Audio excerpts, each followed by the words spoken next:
Assalamualaikum warahmatullahi wabarakatuh. Selamat pagi kepada Ibu Sofi selaku dosen pengampu mata kuliah AKL 1 kelas F dan juga rekan-rekan sekalian. Kami dari kelompok 4 akan mempresentasikan atau memaparkan video terkait pembelajaran CH6 dan juga CH7. Sebelumnya, izin kami untuk memperkenalkan diri terlebih dahulu. Saya Yunia Dewi Cantika dengan NPM akhir 112, diikuti oleh rekan-rekan saya yaitu ada Romadona Salwasal Sabila NPM 073, Natali Soeharto NPM 087, Ariska Awal Nurani NPM 101, dan Vanessa Deva Masita NPM akhir 120. Baik, yang selanjutnya kita akan memasuki CH6, yaitu laba antar perusahaan transaksi atas aset tetap, yang akan dijelaskan terlebih dahulu oleh rekan saya. Baik, sekarang kita akan membahas downstream sale of land. Contohnya, misalnya Sun Corporation adalah anak perusahaan 90% milik Pop Corporation, dibeli seharga $540.000 pada 1 Januari 2016. Sesuai nilai buku dan wajar, laba bersih Sun tahun 2016 adalah $140.000. Sedangkan laba Pop di luar laba dari Sun adalah sebesar $180.000. Pop menjual tanah ke Sun seharga $100.000, padahal tanah tersebut awalnya dibeli seharga $80.000, sehingga tercatat keuntungan sebelum realisasi sebesar $20.000. Nah, jurnal untuk Pop adalah investment in Sun di debit sebesar $126.000 dan income from Sun sebesar $126.000. Angka $126.000 diperoleh dari 90% dikali $140.000. Nah, jurnal kedua adalah income from Sun di debit sebesar $20.000 dan di credit investment in Sun sebesar $20.000 dan merupakan jurnal eliminasi gain yang belum direalisasi. Berikutnya, dalam konsolidasi, keuntungan sebesar $20.000 tadi tidak boleh diakui karena belum terrealisasi di luar grup. Nah, tanah juga harus tetap nilai sebesar $80.000, yaitu nilai aslinya bagi grup. Nah, pada tahun 2016, yakni tahun penjualan tanah, Pop menjual tanah ke Sun dan terdapat laba yang belum direalisasi sebesar $20.000. Maka kita buat entry eliminasi dengan jurnal gain on sale of land sebesar $20.000 pada land sebesar $20.000. Gunanya untuk menghapus laba dan menurunkan nilai tanah ke $80.000 dalam laporan konsolidasi. Lalu untuk tahun-tahun setelahnya, misalnya tahun 2017 atau 2018 dan seterusnya, tanah masih dimiliki oleh Sun, maka nilainya masih terlalu tinggi sebesar $100.000 di laporan individual Sun. Maka di laporan konsolidasinya harus tetap diturunkan ke $80.000 dengan entry penyesuaian tahunan berupa jurnal investment in Sun sebesar $20.000 pada land sebesar $20.000 supaya nilai tanah tetap benar dan akun investasi selaras dengan ekuitas Sun. Ini disebut dengan reciprocity. Berikutnya, asumsikan pada tahun 2020 tanah dijual ke pihak luar seharga $130.000. Maka Sun itu harus mencatat untung sebesar $30.000 karena di bukunya tanah dicatat sebesar $100.000. Namun bagi entitas gabungan yakni konsolidasi, untungnya seharusnya $50.000 karena dasar biaya sebenarnya adalah $80.000 yakni harga awal Pop, sehingga ada dua jenis penyesuaian. Yang pertama, di buku Pop pakai metode ekuitas jurnalnya yakni investment in Sun $20.000 pada income from Sun sebesar $20.000 untuk merekognisi laba yang sebelumnya ditunda yakni deferred profit. Lalu yang kedua di kertas kerja konsolidasi yakni work paper entry jurnalnya adalah investment in Sun sebesar $20.000 pada gain on land sebesar $20.000. Jurnal ini untuk menyesuaikan laba Sun sebesar $30.000 tadi agar menjadi laba gabungan yang benar yakni $50.000. Berikutnya adalah upstream sale of land. Nah, contoh soalnya, pada tahun 2016, Pop itu membeli tanah dari anak perusahaannya, Sun yang dimiliki sebesar 90%. Sama seperti sebelumnya, laba bersih Sun tahun 2016 adalah $140.000, dan laba Pop tidak termasuk dari Sun adalah $180.000. Dalam kasus ini, laba belum direalisasi sebesar $20.000 dari penjualan tanah akan masuk ke laba Sun, bukan laba Pop, karena ini penjualan upstream. Nah, jurnal pada buku Pop dengan metode ekuitas yang pertama adalah investment in Sun $126.000 pada income from Sun sebesar $126.000. Ini untuk mengakui 90% dari laba Sun. Perhitungannya yakni 90% dikali dengan $140.000 tadi. Lalu jurnal kedua adalah income from Sun sebesar $18.000 pada investment in Sun sebesar $18.000. Ini jurnal untuk mengeliminasi 90% dari laba belum terrealisasi $20.000 tadi. Nah, Jadi pendapatan investasi POP sama dengan 108.000 dolar diperoleh dari 126.000 dikurangi 18.000. Jadi total laba POP adalah 180.000 laba terpisah tadi ditambah dengan 108.000 laba dari investasi. Jadi totalnya adalah 288.000. Nah, ini punya pengaruh ke NCI atau non-controlling interest. Dalam upstream sale, NCI juga kena pengaruh laba yang belum terrealisasi. Karena laba SON dikurangi 20.000 dolar, karena itu merupakan laba yang belum terrealisasi, maka porsi NCI-nya adalah 10% dikali 140.000 dikurangi 20.000, yakni 12.000 dolar. Berikutnya di tahun-tahun setelahnya. Selama POP masih memegang tanah di tahun-tahun setelah penjualan, konsolidasi tetap membutuhkan penyesuaian supaya nilai tanah mencerminkan harga perolehan konsolidasi. Entry penyesuaian konsolidasi tahunan, jurnalnya adalah investment in Sun 18.000, non-controlling interest 2.000 pada land sebesar 20.000. Jurnal ini untuk menurunkan nilai tanah ke harga historisnya dan menyesuaikan akun investasi serta NCI sesuai ekuitas awal Sun. Nah, untuk penjualan ke pihak luar di tahun berikutnya, misalnya POP menggunakan tanah tersebut selama 4 tahun lalu dijual ke pihak luar seharga 130.000 dolar pada tahun 2020. POP akan mencatat laba sebesar 30.000 dolar diperoleh dari 130.000 dikurangi dengan 100.000, yakni harga perolehan dari Sun. Namun, ada laba konsolidasi adalah 50.000 dolar, karena harga perolehan tanah bagi kelompok usaha adalah 80.000 dolar yang dari POP sebelumnya. Nah, laba konsolidasi ini dibagi sebagai berikut. 48.000 untuk pemegang saham pengendali yakni POP, dan 2.000 dolarnya itu untuk kepentingan non-pengendali atau NCI. Berikutnya, POP melakukan penyesuaian laba investasinya dari Sun di tahun 2020 dengan jurnal berikut. Jurnalnya adalah investment in Sun 18.000 dolar pada income from Sun sebesar 18.000 dolar. Jurnal ini untuk mengakui laba antar perusahaan yang sebelumnya ditunda. Nah, gabungan dari 30.000 dolar itu laba dari penjualan di buku POP, dan 18.000 dolar itu penyesuaian dari investasi Sun. Totalnya adalah 48.000 dolar, yakni total laba yang diakui dalam laba konsolidasi. Nah, untuk enter konsolidasinya, dalam work paper konsolidasi untuk menyesuaikan laba POP 30.000 dolar tadi, menjadi laba konsolidasi yakni 50.000 dolar dilakukan entry. Yang pertama, investment in Sun 18.000, non-controlling interest 2.000 pada gain online sebesar 20.000. Nah, entry ini itu berfungsi untuk menambahkan kembali laba antar perusahaan yang sebelumnya ditunda dan bagi laba tersebut antara POP sebesar 90% kepemilikan dan NCI-nya sisanya 10%. Perusahaan, jadi mengeliminasi laba atau rugi belum direalisasi dari penjualan aset tetap antar perusahaan intercompany, khususnya aset yang dapat disusutkan agar laporan keuangan konsolidasi mencerminkan realitas ekonomi yang sebenarnya. Yang pertama ada penjualan downstream di akhir tahun. Nah, soalnya seperti Pump Corporation menjual mesin ke anak perusahaan yang dimiliki 80%, Sun Corporation pada 31 Desember 2016, dan mesin tersebut memiliki biaya belum disusutkan sebesar 50.000 dolar, dan pada tanggal ini biaya 90.000 dolar dan akumulasi penyusutannya itu 40.000 dolar dan dijual ke Sun seharga 80.000 dolar. Untuk entry jurnal mencatat penjualan dan pembelian pada buku Pump dan Sun adalah sebagai berikut. Untuk di buku Pump kita menjurnal kas sebesar 80.000 dolar dan akumulasi penyusutan sebesar 40.000 dolar. Pada akun mesin sebesar 90.000 dolar dan laba atas penjualan mesin sebesar 30.000 dolar. Untuk di buku Sun kita menjurnal mesin pada kas sebesar 80.000 dolar. Lalu ada penyesuaian metode ekuitas oleh PAM dengan memasukkan jurnal pendapatan dari Sun pada investasi di Sun sebesar 30.000 dolar dan penyesuaian konsolidasi dengan menghilangkan laba belum direalisasi. Jurnalnya laba atas penjualan mesin pada mesin sebesar 30.000 dolar.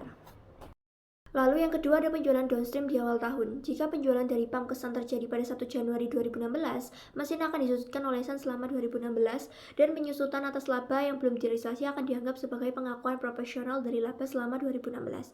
Misalkan, pada 1 Januari 2016, tanggal penjualan intercompany, mesin memiliki sisa manfaat 5 tahun dan nilai sisa yang diharapkan 0 pada 31 Desember 2020. Untuk penyusutan garis lurus digunakan dan entry untuk mencatat penjualan dan pembelian sama seperti pada penjualan 31 Desember, namun Sun mencatat penyusutan sebesar 16.000 dolar untuk 2016, yaitu 80.000 dolar dibagi 5 tahun dari penyusutan 16.000. Dan dari penyusutan ini 10.000 dolarnya itu didasarkan pada biaya entitas konsolidasi sebesar $50.000 dibagi 5 tahun waktu masa manfaatnya, dan sebesar $6.000 didasarkan pada laba yang belum direalisasi, yaitu $30.000 juga dibagi dengan 5 tahun, sehingga $6.000 itu dianggap sebagai pengakuan 1/5 dari laba $30.000 yang belum direalisasi atas transaksi intercompany. Konseptualnya ini setara dengan penjualan ke entitas lain dari 1/5 layanan yang tersisa dalam mesin. Oke, untuk kelanjutannya, kita menjurnal penyesuaian metode ekuitas oleh PAM, yaitu dengan jurnal pendapatan dari SUN pada investasi di SUN sebesar $30.000 dan investasi di SUN pada pendapatan dari SUN sebesar $6.000. Nah, untuk efek konsolidasi itu adalah pengakuan laba intercompany dikurangi $30.000 dengan penghapusan penuh, dan pengakuan laba melalui depresiasi diakui $6.000, serta penyesuaian bersih $24.000, yaitu pengurangan pendapatan investasi tadi. Nah, lalu untuk catatan tambahan, tidak diperlukan penyesuaian pada ketinggian pengendali karena transaksi tidak mempengaruhi pendapatan SUN dari sudut pandang entitas konsolidasi. Baik, selanjutnya kita akan menjelaskan mengenai dampak penjualan downstream pada kertas kerja konsolidasi. Gambar berikut merupakan laporan keuangan konsolidasi pada tanggal 31 Desember yang menunjukkan bahwa entry pertama, yaitu menghilangkan keuntungan yang belum terrealisasi sebesar $30.000, ada di kolom kedua di baris kertas kerja PAM. Lalu yang kedua itu untuk entry kedua, mengurangi beban penyusutan dan akumulasi penyusutan untuk menyesuaikan item-item ke basis biaya penyusutan untuk entitas terkonsolidasi pada tanggal 31 Desember 2016. Nah, perhitungan kepentingan non-pengendali atau NCI tidak terpengaruh oleh penyesuaian kertas kerja karena penjualan tersebut bersifat downstream. Baik, selanjutnya adalah penjualan upstream aset tetap yang dapat disusutkan, yaitu penjualan aset yang dapat disusutkan dari anak perusahaan ke induk perusahaan menghasilkan keuntungan atau kerugian yang belum direalisasi dalam akun anak perusahaan pada tahun berjalan. Nah, di sini kami memiliki contoh, yaitu contoh penjualan upstream yang dapat diilustrasikan sebagai berikut. Pop Corporation membeli truk dari anak perusahaan yang 80% sahamnya dimiliki oleh Son Corporation pada tanggal 1 Januari 2016. Nah, pendapatan bersih yang dilaporkan Son pada tahun 2016 yaitu senilai $50.000. Sisa umur truk pada 1 Januari 2016 sekitar 3 tahun. Untuk metode penyusutannya menggunakan garis lurus. Lalu untuk nilai tukar tambah truk pada tanggal 31 Desember 2018 senilai 3.000. Lalu untuk biaya truk ke Son yaitu senilai 14.000 dan akumulasi penyusutan truk pada tanggal 31 Desember 2015 senilai 5.000. Untuk jawabannya, bagaimana pencatatan untuk Son dan juga Pop akan dijelaskan ke slide setelahnya. Baik, kalau tadi adalah soalnya, sekarang bagaimana tentang pencatatan pada buku anak dan juga buku induk. Jika Son menjual truk kepada Pop seharga 12.000 tunai, Son dan Pop dapat membuat jurnal pada sebagai berikut. Pertama-tama kita akan mencatat pada buku Son terlebih dahulu, yaitu pada tanggal 1 Januari penjualan truk. Buku anak laki-laki atau Son mendapatkan kas sebesar 12.000. Lalu akumulasi penyusutannya di debit juga 5.000. Lalu untuk di bagian kreditnya adalah truk senilai 14.000 dan juga keuntungan atas penjualan truknya di sebelah kredit yaitu sekitar 3.000. Lalu untuk pencatatan di buku Pop yaitu pada tanggal 1 Januari untuk pembelian truk, yaitu ada truk di debit senilai 12.000 dan ada cash di kredit senilai 12.000. Lalu untuk di tanggal 31 Desember biaya penyusutannya tertulis bahwa biaya penyusutan 3.000 dan juga akumulasi penyusutan di kredit senilai 3.000. Lalu untuk tanggal 31 Desember untuk mencatat pendapatan investasi, yaitu investasi di Son senilai 38.400 di debit dan juga pendapatan dari anak senilai 38.400 di kredit. Di materi dampak penjualan upstream pada kertas kerja konsolidasi. Penjualan upstream sendiri yaitu penjualan dari anak perusahaan atau subsidiari ke induk perusahaan. Lalu diartikan juga dapat menimbulkan laba yang tidak direalisasi dan laba ini perlu dieliminasi dalam laporan konsolidasi. Lalu dicontohkan pada PPT di sini, diilustrasikan prosedur kertas kerja untuk Pop dan Son. Lalu menyertakan saldo investasi dan ekuitas berikut dan perubahannya. Akun investasi Optison pada tanggal 31 Desember 2016 adalah 1.600. Di bawah nilai buku dasarnya 438.400 dibandingkan dengan 440.000. Dan pada tanggal 31 Desember 2017 adalah $800. Di bawah nilai buku dasarnya 479.200 dibandingkan dengan $480.000. Pada tanggal 31 Desember 2018, keuntungan sebesar $3.000 telah direalisasikan melalui penyusutan. Bagian pop dari keuntungan tersebut 2.400 telah diakui pada tingkat $800 per tahun pada tahun 2016, 2017, dan 2018. Dengan demikian, timbal balik antara akun investasi pop dan nilai buku dasarnya dibangun kembali pada akhir tahun 2018. Lalu di sini makalah konsolidasi parsial untuk tahun 2016. Tahun penjualan muncul berikutnya diikuti oleh makalah kerja entry kertas dalam bentuk jurnal. Nah, di sini di tahun 2016 membuat laporan laba rugi ya.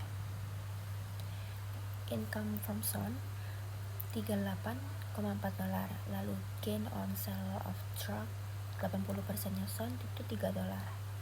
Lalu depreciation expense popnya 3, lalu balance sheet trucksnya di pop $12, lalu akumulasi depresiasinya 3, investment in zone 438,4, equity of zone 1 Januari 500, punyanya 80% zone. Lalu lalu kita mengeliminasi. Nah, mengeliminasinya ini kan from sub kita taruh di debit, gain on sale kita taruh di debit sebesar $3, depreciation expense taruh ke kredit sebesar 1, lalu NCI share kita taruh di debit 9,6, lalu balance sheet trucksnya kita taruh di kredit, lalu investment akumulasi depreciation kita taruh di debit, lalu investment in zone kita taruh di kredit, equity of zone 1 Januari kita taruh di debit, NCI nya kita taruh di kredit. Lalu kita konsolidasi, depreciation expense sebesar 2, NCI share sebesar 9,6, balance sheet trucknya sebesar 9, akumulasi depreciation sebesar 2, lalu NCI nya sebesar 109,6. Lalu di sini juga ada jurnalnya. Akumulasi depreciation pada depreciation expense sebesar 1.000, lalu gain on sale of truck pada truck $3.000, lalu income from zone pada investment in zone sebesar 38.400, lalu NCI share pada NCI sebesar 9.600, lalu equity of zone Januari 1 2016 sebesar equity of zone Januari 1 pada investment in zone NCI 1 Januari 2016 besar 500.000, 500.000 pada 400.000 dan 100.000. Selanjutnya menghitung bagian kepentingan non pengendali sebesar $9.600 untuk tahun 2016 sebagai 20% dari pendapatan terrealisasi zone sebesar 48.000. 50.000 dikurangi 3.000 ditambah 1.000 dikali 20%. Keras kerja konsolidasi parsial dan entry kertas kerja dalam bentuk jurnal untuk tahun 2017. Tahun pertama salah penjualan upstream adalah sebagai berikut. Ini merupakan laporan laba rugi dari tahun 2017. Di sini ada pendapatan dari anak itu 40,8 juta. Lalu ada depreciation expense 3, balance sheet truknya 12, akumulasi depreciation 6, investment in zone 479,2, equity of zone Januari 550. Lalu kita penyesuaian dan eliminasi. Pendapatan dari anak kita taruh di debit, biaya penyusutannya kita taruh ke kredit, lalu Untuk bagian non pengendali ini, NCI share kita taruh ke debit, lalu balance sheet truknya kita taruh ke kredit, akumulasi depreciation kita taruh ke debit, lalu ada investment in zone, kita penyesuaian dan eliminasi kita taruh ke debit dan kredit. Equity option 1 Januari kita taruh ke debit, lalu ada NCI kita taruh ke debit dan kredit. Lalu selanjutnya kita konsolidasi, kita terkonsolidasi pernyataan depreciation expense sebesar 2, NCI share sebesar 10,2, balance sheet truknya sebesar $9, akumulasi depreciation sebesar 4, lalu yang terakhir ada non controlling interest sebesar 119,8. Lalu di sebelahnya ini terdapat jurnalnya. Ada yang pertama akumulasi depreciation pada depreciation expense sebesar $1.000. Selanjutnya akumulasi depreciation investment in zone NCI 1 Januari 2011 pada truk 1.000, lalu 1.600, 400 pada 3.000. Lalu income from zone sebesar 4.800 pada investment in zone-nya 4.800.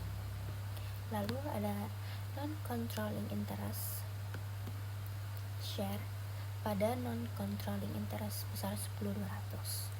Lalu equity option 1 Januari pada investment in zone non-controlling interest 1 Januari itu sebesar 550.000 pada 440.000 dan 110.000. Lalu selanjutnya kita menghitung di tahun 2018 untuk laporan laba ruginya. Nah, income from zone sebesar 40,8, langsung kita taruh ke debit 40,8. Lalu depreciation expense-nya sebesar 3, kreditnya sebesar 1. Lalu dikonsolidasi statement-nya menjadi 2. NCI share kita taruh ke debit sebesar 10,2, konsolidasi statement juga 10,2. Lalu balance sheet truknya sebesar $12, untuk kreditnya $3, jadi konsolidasi statementnya sebesar 9.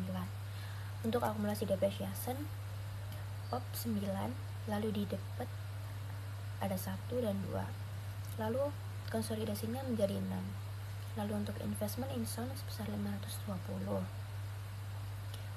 dieliminasi debitnya 8 dan untuk kreditnya 40,8 dan 480. Lalu equity option 1 Januari 80% zone itu 600.000, jadi kita tetap taruh ke debit sebesar 600.000. Untuk NCI nya di debit 2 dan di kredit 10,2 dan 120. Hasil dari konsolidasi NCI nya sebesar 130. Lalu untuk penjurnalan, akumulasi depreciation pada depreciation expense sebesar 1.000, akumulasi depreciation 2.000, investment in zone 800, NCI 1 Januari 200 pada truknya 3.000. Lalu untuk selanjutnya income from zone pada investment in zone sebesar 4.800. Lalu NCI share pada NCI sebesar 10.200. Lalu equity option 1 Januari 2018 sebesar 600.000 pada investment in zone 408.000, NCI 1 Januari 120.000. Baik, selanjutnya di sini saya akan menjelaskan terkait plan aset sold at other than fair value. Penjualan aset pabrik antar perusahaan dan kerugian memerlukan evaluasi khusus untuk memastikan bahwa kerugian tersebut bukan kerugian yang seharusnya diakui penjual pada pembukuan terpisah sebelum penjualan antar perusahaan. Penjualan antar perusahaan dan harga di atas nilai wajar juga menciptakan ketidakadilan.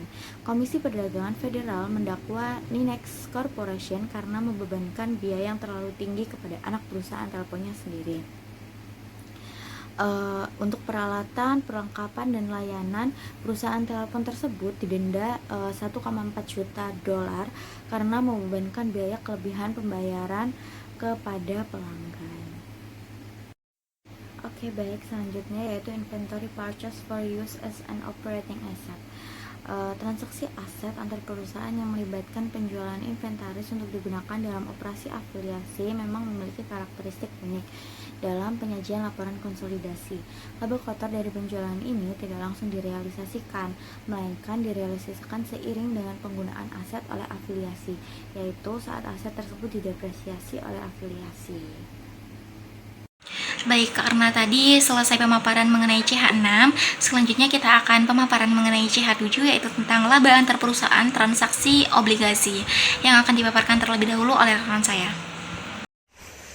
Berikutnya, kita akan membahas transaksi obligasi antar perusahaan atau intercompany bonds. Saat suatu perusahaan itu menerbitkan obligasi, nilai kewajiban atau liabilitas obligasi tersebut mencerminkan tingkat bunga pasar saat itu. Namun, jika tingkat bunga pasar berubah setelah obligasi diterbitkan, akan terjadi selisih antara nilai buku dengan nilai pasar obligasi. Kalau suku bunga naik, maka nilai pasar obligasinya turun dan terjadi keuntungan tidak terrealisasi. Nah, jika suku bunganya turun, nilai pasar obligasi naik, maka terjadi kerugian tak terrealisasi. Jika suku bunga pasar berubah setelah obligasi diterbitkan, akan muncul selisih antara nilai buku dan nilai pasar obligasi. Selisih ini, gain or loss, tidak diakui kecuali jika yang pertama perusahaan memilih fair value option atau yang kedua obligasi dilunasi lebih awal. Next, kita membahas pilihan pelunasan obligasi oleh perusahaan induk atau subsidiary. Nah, perusahaan induk, yakni yang mengendalikan keputusan konsolidasi, bisa melunasi obligasi dengan cara berikut. Yang pertama, melunasi sendiri obligasinya dengan dana yang dimiliki, atau yang kedua, meminjam dana dari pihak luar lalu melunasi obligasinya disebut refunding, atau minjam dari perusahaan afiliasi untuk melunasi obligasi, atau perusahaan afiliasi membeli obligasi dari pihak luar disebut dengan pelunasan konstruktif. Nah, dampaknya pada konsolidasi, kalau pilihan ke-1 dan ke-3 tadi termasuk pelunasan nyata, artinya gain or loss akan diakui dalam laporan keuangan konsolidasi. Kalau pilihan ke-4 yakni pelunasan konstruktif, walau bukan pelunasan langsung, obligasi dianggap lunas secara konsolidasi karena obligasi antar afiliasi dieliminasi. Nah, selisih antara nilai buku dan harga beli obligasi menjadi keuntungan atau kerugian konsolidasi meski nggak dicatat di buku penerbit obligasi. Next, keuntungan dan kerugian konstruktif pada obligasi antar perusahaan. Saat sebuah afiliasi membeli obligasi afiliasi lainnya dari pihak luar dengan harga berbeda dari nilai bukunya, maka jika harga belinya lebih besar daripada nilai buku obligasi, terjadi kerugian konstruktif. Kalau harga belinya lebih kecil dari nilai buku obligasi, maka terjadi keuntungan konstruktif. Nah, disebut konstruktif karena dampaknya diakui dalam laporan keuangan konsolidasi, bukan di buku masing-masing afiliasi. Nah, syarat terjadinya gain or loss konstruktif akan timbul konstruktif gain or loss jika yang pertama afiliasi membeli obligasi afiliasi lain atau dari pihak eksternal bukan transaksi internal, atau yang ketiga dengan harga yang nggak sama dengan nilai buku obligasi. Jika dibeli harga sama dengan nilai buku atau pinjam-meminjam langsung antar afiliasi, maka tidak akan ada konstruktif gain or loss. Baik, selanjutnya yaitu subsidiary acquisition of tenant bonds. Nah, yaitu ada contoh soalnya yaitu Sun Corporation merupakan afiliasi Pop Corporation yang 80% sahamnya dimiliki oleh Pop Corporation, dan Pop menerbitkan obligasi senilai $2 juta dengan bunga 10%. Nah, 10 tahun pada nilai nominal kepada publik pada tanggal 30 Desember 2015, pada tanggal 31 Desember 2016, Sun membeli obligasi senilai $200.000 dengan harga $209.000 di pasar terbuka. Nah, pembelian Sun ini menghasilkan pelunasan konstruktif obligasi Pop senilai $200.000 miliar dan kerugian konstruktif sebesar $9.000, yaitu jadi $209.000 dibayarkan untuk pelunasan obligasi dengan nilai buku $200.000. Lalu Pop mencatat kerugiannya yaitu pendapatan dari Sun sebesar $9.000, lalu pada investasi di Sun $9.000. Nah, $9.000 ini dari nilai kerugian konstruktifnya yang sebesar $9.000 ini. Lalu penyesuaian kertas kerja, itu jurnalnya kerugian atas pelunasan konstruktif obligasi sebesar $9.000 itu dari kerugian konstruktif. Lalu 10% obligasi dibayarkan $200.000. $200.000 itu adalah nilai bukunya. Lalu pada investasi pada obligasi yaitu sebesar $209.000. $209.000 itu jumlah antara kerugian konstruktifnya dan 10% obligasi yang dibayarkan, jadi $209.000. Lalu selanjutnya yaitu parent acquisition of subsidiary bonds. Nah, contohnya ini ada asumsikan bahwa Son ini menjual obligasi 10 tahun dengan nilai nominal $2 juta dengan bunga 10% kepada publik pada nilai nominal pada tanggal 30 Desember 2015 dan POP memperoleh obligasi tersebut dengan nilai nominal $200.000 seharga $209.000 pada tanggal 31 Desember 2016 di pasar terbuka. Nah, pembelian oleh POP ini menghasilkan penarikan konstruktif obligasi Son dengan nilai nominal $200.000 dan kerugian konstruktif sebesar $9.000 bagi entitas yang dikonsolidasi.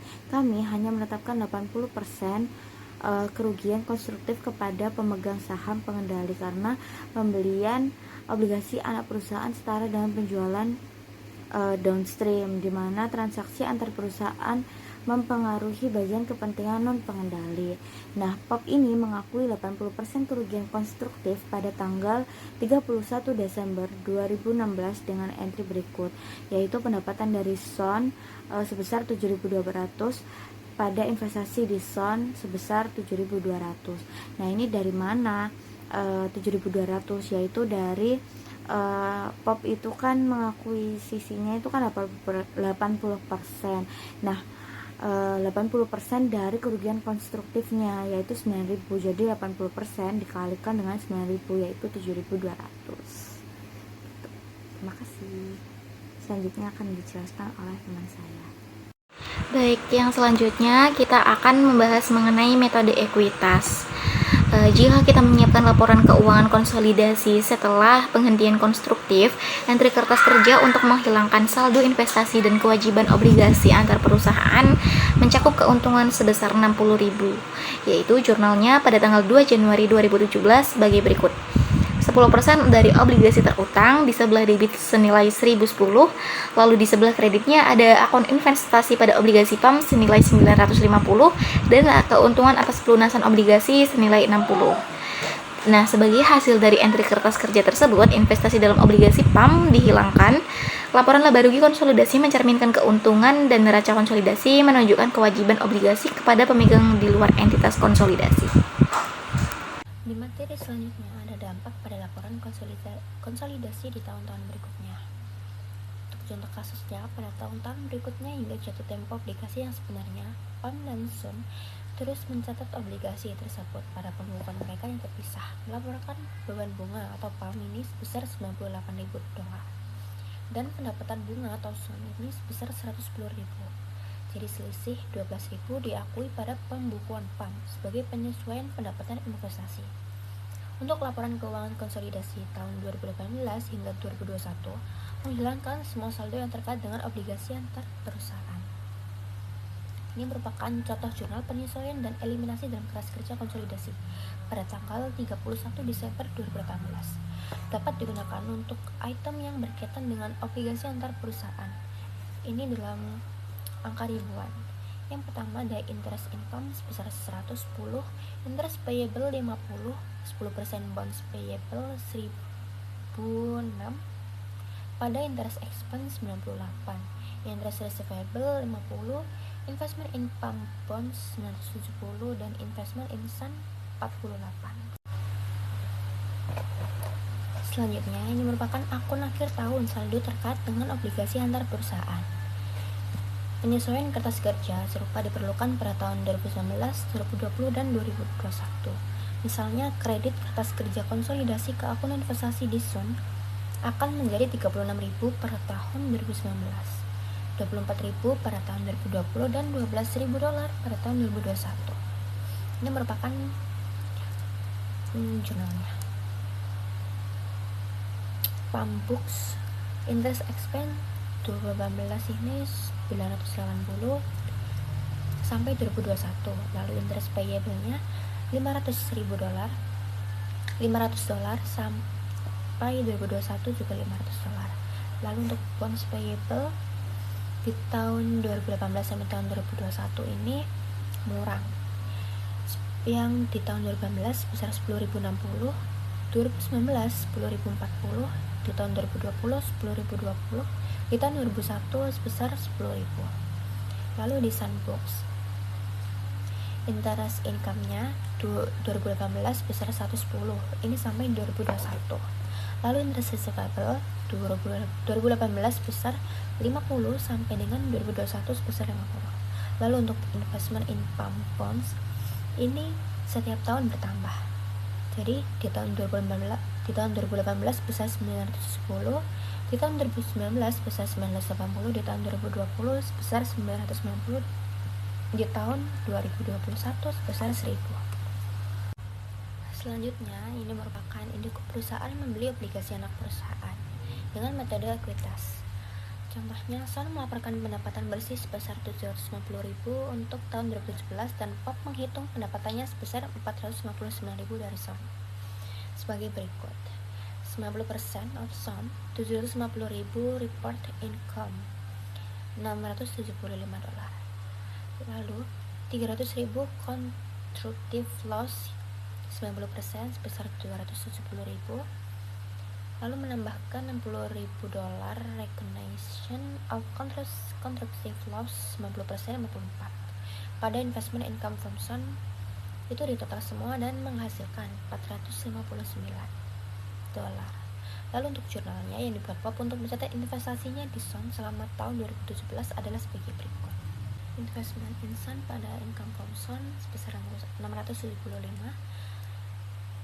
Lalu income from Sun pada investment in Sun sebesar 270.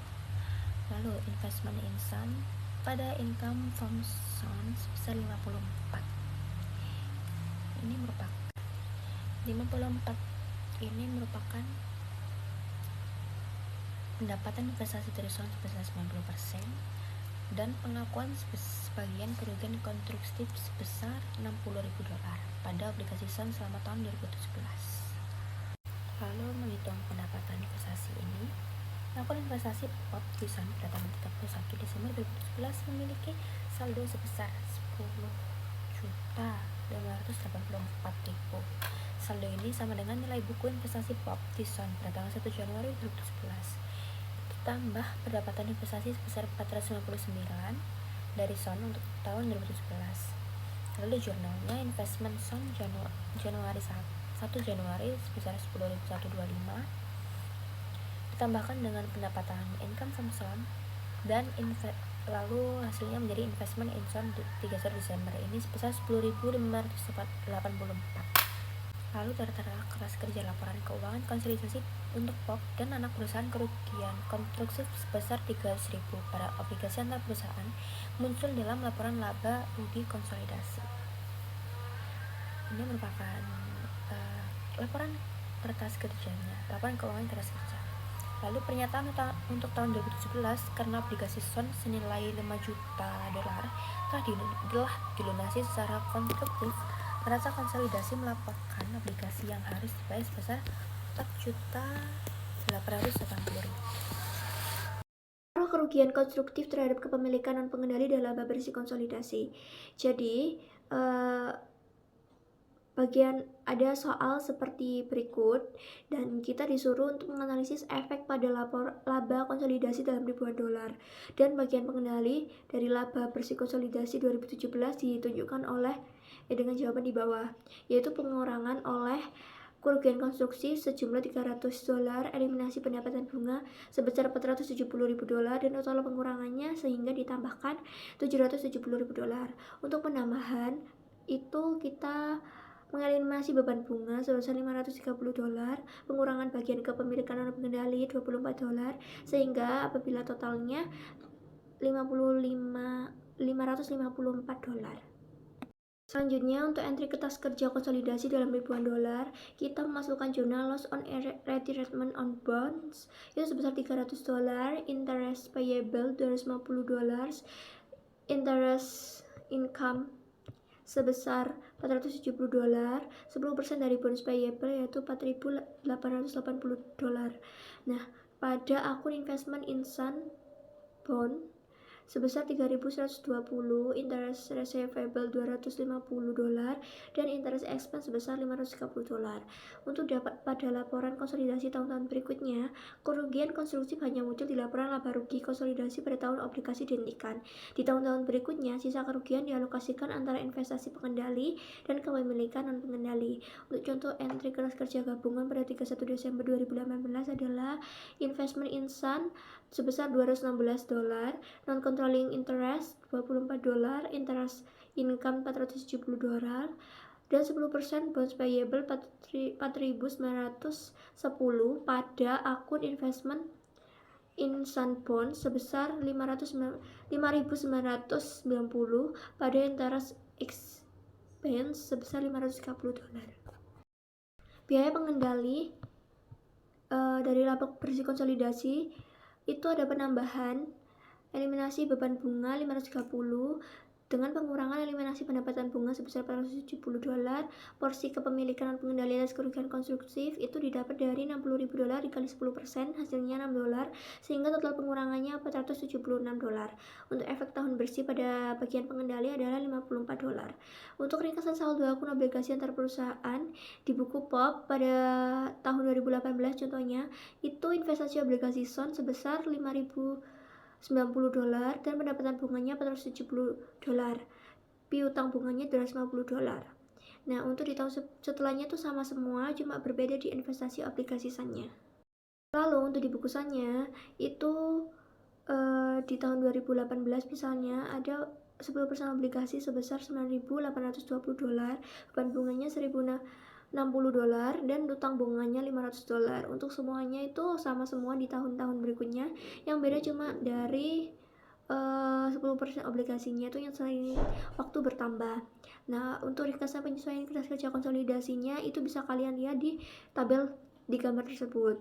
Nah, untuk transaksi di mana perusahaan membeli obligasi afiliasinya tersendiri dari pasar terbuka menyebabkan keuntungan atau kerugian konstruktif kecuali jika dibeli pada nilai buku. Untuk keuntungan atau kerugian ini mengaruhi laba entitas, pengendali atau metode ekuitas, dan laba bersih konsolidasi tahun pembelian. Untuk keuntungan atau kerugian konstruktif dari obligasi induk yang dibeli oleh anak mirip dengan keuntungan tidak terrealisasi lainnya dan perlu dibagi antara pemilik pengendali dan non-pengendali. Baik, sekian dari kami atas pemaparan video dari CH6 dan juga CH7. Mohon maaf apabila ada salah kata dalam penyampaian.